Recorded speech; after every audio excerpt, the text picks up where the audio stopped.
Hi everyone, it's Adele from REEP. In today's tutorial, I'm going to show you how to make a sealed terrarium, which will help you to understand exactly how the water cycle works in the comfort of your own home. Let's get started.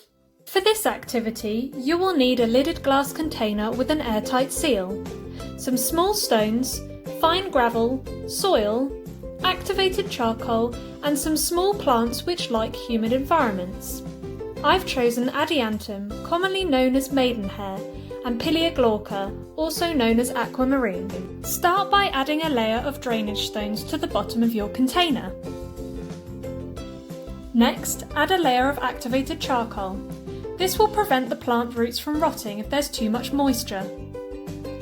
Now add a layer of soil until your terrarium is about a third full, or there is enough room for your plant to fit in. Make a hole in the soil and plant your first plant, repeating this with any other plants you want to put in. Don't overcrowd your terrarium because your plants will need some room to grow.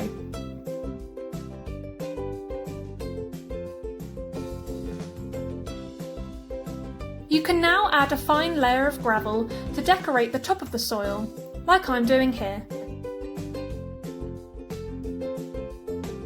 Give your terrarium a small amount of water and then put the top back on the container.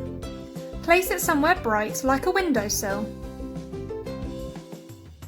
Every 2 weeks you should open the lid of your terrarium for 20 minutes to let any excess moisture out.